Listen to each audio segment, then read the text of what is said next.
നല്ല first class രാഷ്ട്രീയ ചതിയുടെ വഞ്ചനയുടെ കഥയായി മാറുകയാണ് മുനമ്പത്തെ ഭൂമി പ്രശ്നം.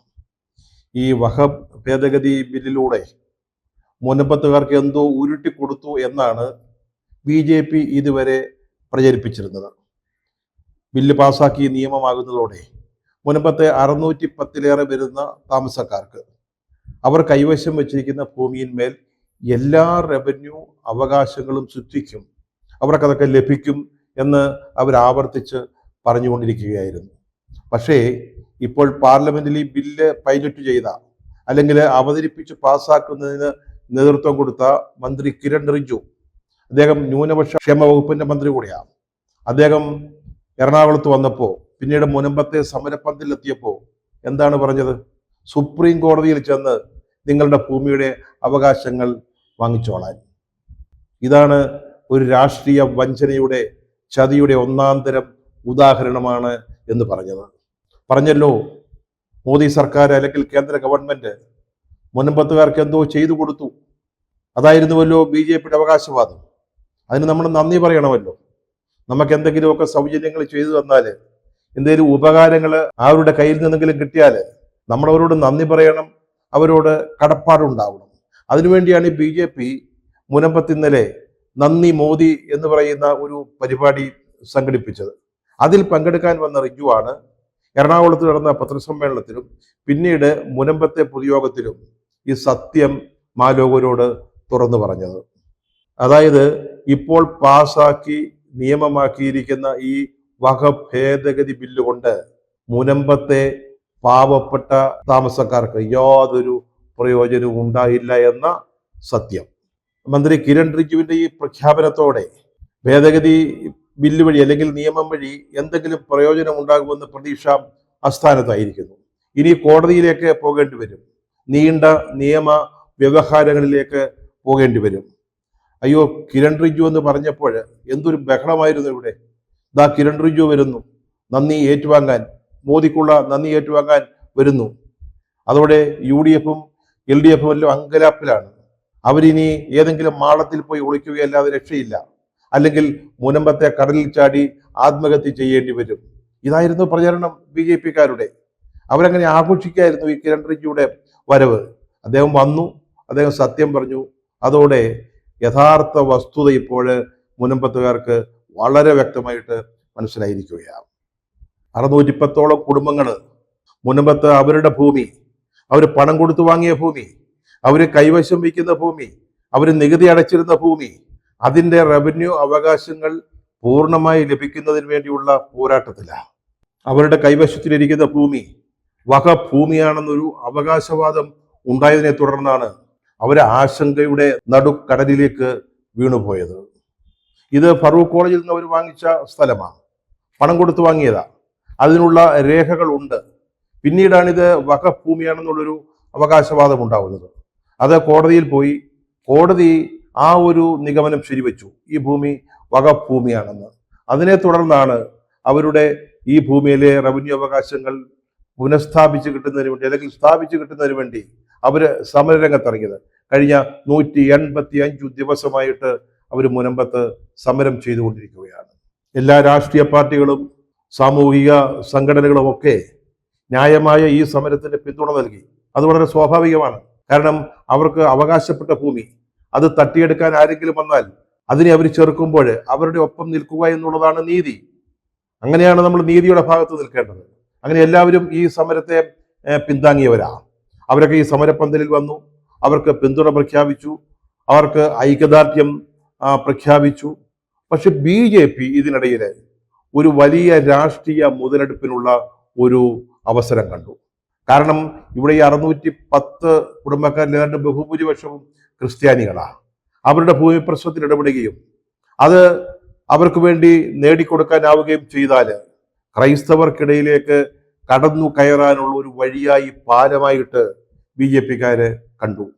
അവർ സമരക്കാരുമായി ബന്ധപ്പെട്ടു. ദാ ഇവിടെ ഒരു വഖഫ് ഭേദഗതി ബില്ല് വരികയാണ്. ആ ബില്ലിൽ ഈ മുനമ്പത്തെ പ്രശ്നം കൂടെ ചേർക്കാം. മുനമ്പത്തെ ഭൂമി വഖഫ് ഭൂമിയല്ല എന്ന് വരുത്തത്തക്ക രീതിയിലുള്ള ഭേദഗതികൾ ഈ ബില്ലിൽ കൊണ്ടുവരാം. അത് നിയമമാകുന്നതോടെ നിങ്ങൾ രക്ഷപ്പെട്ടു, നിങ്ങളുടെ പ്രശ്നങ്ങൾ തീർന്നു, നിങ്ങളുടെ ഭൂമി നിങ്ങൾക്ക് തന്നെ ലഭിക്കും. മുനമ്പക്കാരി പാവത്തുങ്ങൾ ഈ BJP-ക്കാരെ വിശ്വസിച്ചു. അവരെന്ത് ചെയ്തു? മറ്റു രാഷ്ട്രീയക്കാരെയൊക്കെ ഒഴിവാക്കി. സമരപ്പന്തലിന്റെ 7 അയൽപക്കത്ത് പോലും ഇവരാരും വരാതിരിക്കുന്നതിന് ഈ സമരക്കാർ ശ്രദ്ധ ചെലുത്തി. ചേടാ, ഭരണപക്ഷം നമ്മുടെ കയ്യിലുള്ളപ്പോൾ എന്തിനാണ് മറ്റ് രാഷ്ട്രീയക്കാര്? അതാണ് ഈ സമരക്കാര് ചിന്തിച്ചത്. ബില്ല് പാർലമെന്റ് പാസാക്കി. അത് ലോകസഭ അംഗീകരിച്ചപ്പോൾ തന്നെ സമരപ്പന്തലിൽ വലിയ ആഘോഷമായിരുന്നു. ആഘോഷത്തിന്റെ വേലിയേറ്റമായിരുന്നു. അവര് സർക്കാരിന് അനുകൂലമായിട്ട്, കേന്ദ്ര ഗവൺമെന്റിന് അനുകൂലമായിട്ട് മുദ്രാവാക്യം വിളിക്കുന്നു, മധുരം വിതരണം ചെയ്യുന്നു. നല്ല കാര്യം. അവരെ സംബന്ധിച്ചോളം ഒരു വലിയ സന്തോഷ മുഹൂർത്തമായിരുന്നു അത്. ബില്ല് പാസ്സായി. ഇനി രാജ്യസഭയും പാസ്സാക്കും. അവരുടെ ഭൂമി പ്രശ്നത്തിന് പരിഹാരമാകുമല്ലോ എന്നാണ് അവർ കണ്ടത്. അവരെ സന്തോഷിച്ചതിലോ ആഹ്ലാദിച്ചതിലോ കുറ്റം പറയാൻ പറ്റില്ല. പിന്നീട് രാജ്യസഭ പാസ്സാക്കി. അത് രാഷ്ട്രപതിക്ക് അയച്ചു. രാഷ്ട്രപതി അംഗീകരിച്ചു. അതോടെ ഇത് നിയമമായി. പക്ഷേ ഈ നിയമത്തിൽ മുനമ്പക്കാരുടെ ഭൂമിക്ക് റവന്യൂ അവകാശങ്ങൾ പുനഃസ്ഥാപിച്ച് കിട്ടുന്നതിന് സഹായകരമായ ഒരു വ്യവസ്ഥയോ ഒരു പ്രൊവിഷനും വകുപ്പും ഉണ്ടായിരുന്നില്ല. ഇനി ഉണ്ടെങ്കിൽ തന്നെ അത് ഏതാണെന്ന് ചൂണ്ടിക്കാണിക്കാൻ ആർക്കും സാധിച്ചില്ല. BJP-ക്കോ സർക്കാരിന്റെ പ്രതിനിധികൾക്കോ ആർക്കും സാധിച്ചില്ല. ഇത് ലോക്സഭയിൽ ചർച്ച നടക്കുന്ന സമയത്ത് തന്നെ ഹൈബിയുടെ എറണാകുളത്തു നിന്നുള്ള MP, അദ്ദേഹം ഈ മുനമ്പത്തെ സമരം ചെയ്യുന്ന ബഹുഭൂരിപക്ഷക്കാരെ ലത്തീൻ കത്തോലിക്ക വിഭാഗത്തിൽപ്പെട്ട ആളാണ്. അദ്ദേഹം ചോദിച്ചു, ഈ ചർച്ചയുടെ ഭാഗമായിട്ട് അദ്ദേഹം ഒരു ചോദ്യം ഉന്നയിച്ചു. ഈ ബില്ലിലെ ഏത് പ്രൊവിഷൻ അല്ലെങ്കിൽ ഏത് വകുപ്പ് അനുസരിച്ചാണ് മുനമ്പത്തുകാർക്ക് പ്രയോജനം ലഭിക്കുക, അവരുടെ ഭൂമിയിന്മേൽ റവന്യൂ അവകാശങ്ങൾ പുനഃസ്ഥാപിച്ചു കിട്ടുക? പക്ഷെ അതിന് പാർലമെന്റിൽ മറുപടി ഉണ്ടായില്ല. ബില്ല് അവതരിപ്പിച്ച കിരൺ റിജു ഒന്നും പറഞ്ഞില്ല. പക്ഷേ ഈ സംഘപരിവാരക്കാരായ സൈബർ യോദ്ധാക്കള് വലിയ തോതിലുള്ള ആക്രമണമാണ് അന്ന് ഹൈബി ഈഡന് എതിരായിട്ട് അഴിച്ചുവിട്ടത്. പക്ഷെ അപ്പോഴും ഇതാ നസ്രാണികൾക്ക്, ക്രിസ്ത്യാനികൾക്ക് ഒരു പുതിയ രക്ഷകൻ അവതരിച്ചിരിക്കുന്നു എന്ന വലിയ പ്രചാരണം നടത്തുകയായിരുന്നു BJP. നസ്രത്തിൽ നിന്ന് ഒരു രക്ഷകൻ വന്നപ്പോഴാണ് ക്രൈസ്തവ വിശ്വാസം തന്നെ ലോകത്ത് ഉടലെടുത്തത്. ഇപ്പോഴിതാ കേരളത്തിലെ മുനമ്പത്തിലെ ക്രിസ്ത്യാനികളെ രക്ഷിക്കാൻ, നസ്രാണികൾക്ക് സംരക്ഷണം നൽകാൻ ഇതാ ഡൽഹിയിൽ നിന്ന് ഒരു പുതിയ അവതാരം വരുന്നു BJP സർക്കാർ. ആ തരത്തിലുള്ള വലിയ പ്രചണ്ഡമായ പ്രചരണം BJP-ക്കാര് അഴിച്ചുവിട്ടു. നമ്മുടെ മുനമ്പത്തുകാർ അതൊക്കെ വിശ്വസിക്കുകയും ചെയ്തു. ഇതാ പ്രശ്നം തീരുകയാണ്.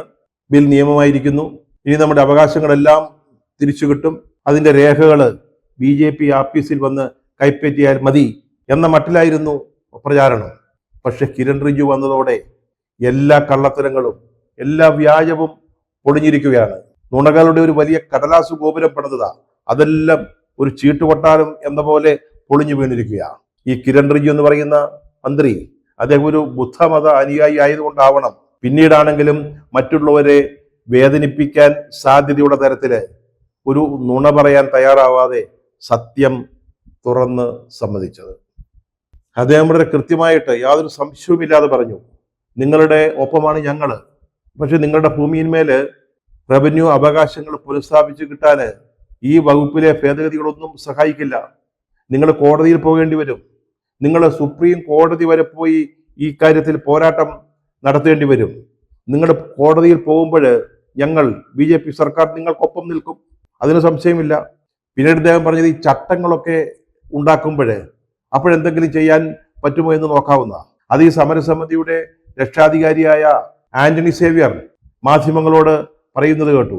ബില്ലിന്റെ പല ഭാഗങ്ങളും ഇപ്പോഴും ഡ്രാഫ്റ്റ് ചെയ്തുകൊണ്ടിരിക്കുകയാണ്. അത് പൂർത്തിയാകുമ്പോൾ മുനമ്പത്തുകാർക്ക് അനുകൂലമായ വകുപ്പുകൾ അതിലുണ്ടാവും എന്ന് മന്ത്രി പറഞ്ഞു എന്നാണ് അച്ഛൻ പറയുന്നത്. മന്ത്രി പറഞ്ഞതാണോ അച്ഛൻ അങ്ങനെ കേട്ടതാണോ എന്ന് നമുക്കറിഞ്ഞുകൂടാ. പക്ഷെ അച്ഛ, ബില്ലൊക്കെ അവതരിപ്പിച്ചു, പാസ്സാക്കി, നിയമമായി. ഇനിയൊന്നും ഡ്രാഫ്റ്റ് ചെയ്യാനില്ല. അതിന്മേൽ ഇനിയൊന്നും എഴുതി ചേർക്കാനില്ല. ഇനി സംഭവിക്കുന്നത് ഈ നിയമം നടപ്പാക്കുന്നതിനാവശ്യമായ ചട്ടങ്ങൾ എഴുതി തയ്യാറാക്കുക എന്നുള്ളതാണ്. അതിന് സബോർഡിനേറ്റ് ലെജിസ്ലേഷൻ എന്നാ പറയുക. പക്ഷേ നിയമത്തിൽ പറയുന്ന വകുപ്പുകൾക്ക് വിരുദ്ധമായിട്ട് അതിലൊന്നും എഴുതി ചേർക്കാൻ സാധിക്കില്ല. സത്യം പറഞ്ഞാൽ ഈ ബില്ല് അവതരിപ്പിച്ചപ്പോൾ അതിൽ മുനമ്പത്തിന് സൗകര്യമായ ഒരു പ്രൊവിഷൻ എഴുതി ചേർക്കേണ്ടതായിരുന്നു. ഈ ബില്ലിലെ തീരുമാനങ്ങൾക്ക് അല്ലെങ്കിൽ ബില്ലിലെ വ്യവസ്ഥകൾക്ക് മുൻകാല പ്രാബല്യമുണ്ടോ എന്നൊരു വരി എഴുതി ചേർത്തിരുന്നുവെങ്കിൽ ഈ വക യാതൊരു ആശയക്കുഴപ്പവും ഉണ്ടാവില്ലായിരുന്നു. യാതൊരു സംശയവുമില്ലാതെ മുനമ്പത്തുകാർക്ക് അവരുടെ ഭൂമിയിലുള്ള അവകാശങ്ങളെല്ലാം ലഭിക്കുമായിരുന്നു. അതൊന്നും ഉണ്ടായില്ല. ഇപ്പോഴിനി സബോർഡിനേറ്റ് രജിസ്ട്രേഷൻ വരാനിരിക്കുക. അന്ന് നിയമത്തിലെ വ്യവസ്ഥകളിൽ ഒരു മാറ്റവും വരുത്താൻ ഒരു സർക്കാരിനും സാധിക്കില്ല. അപ്പൊ ആ അച്ഛനൊക്കെ അത് വിശ്വസിച്ചിരിക്കുക. ഈ 3 ആഴ്ച സമയം മന്ത്രി ചോദിച്ചിട്ടുണ്ടെന്നും അതിനകം അനുകൂലമായ ഒരു തീരുമാനം ഉണ്ടായില്ലെങ്കിൽ വലിയ പ്രക്ഷോഭം നടത്തുമെന്നുമാണ് അച്ഛൻ പറഞ്ഞിരിക്കുന്നത്. ചതി, വഞ്ചന എന്നതിനപ്പുറം ഇതിനെ എങ്ങനെയാണ് വിശേഷിപ്പിക്കേണ്ടത്? ഈ 1-2 വാക്കുകളിൽ മുനമ്പത്തുകാരോട് BJP ചെയ്തത് നമുക്ക് വിവരിക്കാനാവും. വഞ്ചിക്കപ്പെട്ട ഒരു ജനവിഭാഗമായിട്ട് അവരിന്ന് മാറിയിരിക്കുകയാണ്. BJP ഒരുക്കിയ ചതിക്കുഴിയിൽ മുനമ്പത്തുകാരും പള്ളിയും പട്ടക്കാരും മെത്രാന്മാരും വീണുപോയി എന്ന് ദുഃഖത്തോടുകൂടി പറയേണ്ടി വരും. റിജുവിന്റെ പ്രസംഗത്തിന് ശേഷം ഈ സമരസമിതിയുടെ കൺവീനറായിരുന്ന ജോസഫ് ബിന്നി എന്നൊരാള് ഒരു ചാനലില് പ്രതികരിക്കുന്നത് കണ്ടു. വാസ്തവത്തിൽ അദ്ദേഹത്തിന്റെ വാക്കുകൾ ഒരു വിലാപമായിട്ടാണ് തോന്നിയത്. റിജുവിന്റെ പ്രസംഗം ഞെട്ടിച്ചു എന്നാണ് അദ്ദേഹം പറഞ്ഞത്. ഞങ്ങള് പാവങ്ങളാണ്, ഞങ്ങൾ വലിയ വിദ്യാഭ്യാസമില്ലാത്തവരാണ്, ഞങ്ങൾ പലരെയും വിശ്വസിച്ചു, ആ വിശ്വാസം അനുസരിച്ച് ഒന്നും നടന്നില്ല. ഈ ഭേദഗതി ബില്ലിലൂടെ ഒരു ശാശ്വത പരിഹാരം ഞങ്ങളുടെ ഭൂമി പ്രശ്നത്തിന് പ്രതീക്ഷിച്ചതാണ്, പക്ഷെ ഒന്നും ഉണ്ടായിട്ടില്ല. മുനമ്പത്തെ ഭൂമി വകഭൂമി അല്ല എന്ന് വ്യക്തമാക്കുന്ന തരത്തിലുള്ള ഒരു വാചകം ഈ ബില്ലിൽ എഴുതി ചേർത്താൽ മതിയായിരുന്നു, പക്ഷെ അതുണ്ടായില്ല. തെറ്റിദ്ധരിപ്പിക്കലാണ് വാസ്തവത്തിൽ ഇവിടെ നടന്നത്. ഞങ്ങൾ ഇനി ആരെ വിശ്വസിക്കും? വിശ്വാസങ്ങളെല്ലാം തകിടം മറിഞ്ഞിരിക്കുകയാണ്. എല്ലാവരും കൂടി ഞങ്ങളെ ചതിച്ചു എന്നാണ് ഇപ്പോൾ മനസ്സിലാക്കുന്നത് എന്നാണ് ജോസഫ് ബിന്നി ആ ചാനലിനോട് പറഞ്ഞത്. എല്ലാ മുനമ്പത്തുകാരുടെയും വികാരമാണ് അദ്ദേഹം പ്രകടിപ്പിച്ചത്. അവരെല്ലാവരും ഇന്ന് നിരാശരാണ്. അവരുടെ സമരം ഇപ്പോഴും എവിടെയും എത്തിയിട്ടില്ല. പോരാട്ടത്തിന്റെ നീണ്ട പാതകളാണ് ഇപ്പോഴും അവരുടെ മുമ്പിൽ അവശേഷിക്കുന്നത്. കിരൺ റിജു വന്നപ്പോൾ വളരെ സന്തോഷകരമായ ഒരു വാർത്ത കേൾക്കാൻ സാധിക്കുമെന്നാണ് പ്രതീക്ഷിച്ചിരുന്നതെന്ന് ആന്റണി സേവ്യറച്ചൻ പറഞ്ഞു. പക്ഷെ ഉണ്ടായില്ല. പക്ഷെ അദ്ദേഹം ഇന്ന് മറ്റൊരു കാര്യം കൂടെ പറഞ്ഞു, സമരസമിതിയിൽ യാതൊരു ഭിന്നതയുമില്ല എന്ന്. ആ പറയുന്നതിൽ നിന്ന് തന്നെ വ്യക്തമാണ് സമരസമിതിയിലെ അഭിപ്രായ വ്യത്യാസം ഉണ്ട്. ഒരു നല്ല ശതമാനം ആളുകൾ റിജുവിന്റെ പ്രഖ്യാപനത്തെ തുടർന്ന് നിരാശരാണ്, അവരുടെ പ്രതീക്ഷ മങ്ങിയിരിക്കുന്നു എന്ന്. കഴിഞ്ഞ ദിവസം BJPയുടെ സംസ്ഥാന പ്രസിഡന്റ് രാജീവ് ചന്ദ്രശേഖർ ഇതേപ്പറ്റി ഒരു പ്രസ്താവന നടത്തിയിരുന്നു. മന്ത്രി വരുന്നതിന് മുമ്പാണ്. അതായത്, ഞങ്ങൾ നിയമം പാസാക്കി, ഇനി ഈ ഭൂമിയുടെ അവകാശങ്ങൾ, റവന്യൂ അവകാശങ്ങൾ സംബന്ധിച്ച കാര്യങ്ങൾ നിർവഹിക്കേണ്ടത് സംസ്ഥാന സർക്കാരാണ്, സംസ്ഥാന സർക്കാരിനെ സമീപിക്കാനാണ് പറഞ്ഞത്. ഇപ്പൊ ഇന്നലെ എന്താണ് റിജു പറഞ്ഞത്? ഞങ്ങൾ നിയമം ഉണ്ടാക്കി, നിങ്ങൾ ഇനി കോടതിയെ സമീപിച്ചു കൊള്ളണം എന്നാണ്. എന്തൊരു കഷ്ടമാണ്, എന്തൊരു ചതിയാണ് ഈ BJP എന്ന് പറയുന്ന പാർട്ടി മുനമ്പത്തെ പാവപ്പെട്ട മനുഷ്യരോട് ചെയ്തത്. കോടതിയിൽ പോകാൻ എന്താ കേന്ദ്രത്തിന്റെ അല്ലെങ്കിൽ കേന്ദ്ര മന്ത്രിയുടെ എന്തെങ്കിലും ഓശാരം വേണോ, അനുവാദം വേണോ? ഇനിയിപ്പോൾ കോടതി വ്യവഹാരത്തിന്റെ വഴിയിലേക്ക് സമരസമിതിക്കാർ നീങ്ങേണ്ടി വരും. ഈ നിയമത്തിനെതിരായിട്ടുള്ള 73 ഹർജികൾ ഇന്നു മുതൽ, ബുധനാഴ്ച മുതൽ സുപ്രീം കോടതി കേട്ടു തുടങ്ങുകയാണ്. സ്വാഭാവികമായിട്ടും ഇവരുടെ കേസുകളും ഇതിന്റെ ഭാഗമായിട്ടായിരിക്കും വരിക എന്ന് നമുക്ക് ന്യായമായിട്ടും കരുതാം. ക്രൈസ്തവ വോട്ടുകൂടയിൽ കൈയിട്ട് വാരാവുന്നതാണ് BJPക്കാര് ഈ മുനമ്പം ഇടപെടലിലൂടെ ശ്രമിച്ചത്. അത് മാത്രമല്ല, ക്രൈസ്തവരെയും മുസ്ലിങ്ങളെയും തമ്മിലടിപ്പിച്ച് വലിയ ലാഭം, രാഷ്ട്രീയ ലാഭം ഉണ്ടാക്കാമെന്നും അവർ വിചാരിച്ചു. അതിന്റെ ദുരന്ത ഫലമാണ് ഇപ്പോൾ സംഭവിച്ചിരിക്കുന്നത്. BJPക്ക് സഹായകരമായിട്ട് കുറെ അച്ചാരം വാങ്ങികളും ഉണ്ടായി.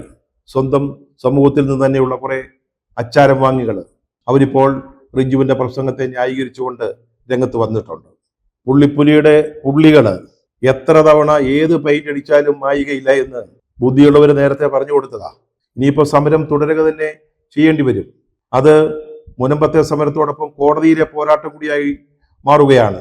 അവരുടെ സമരത്തിന്, പ്രക്ഷോഭത്തിന് ഇക്കാര്യത്തിൽ രാഷ്ട്രീയ താല്പര്യങ്ങളില്ലാത്ത, രാഷ്ട്രീയ ലാഭം നോക്കാത്ത എല്ലാ ആളുകളുടെയും പിന്തുണ ആവശ്യവുമാണ്.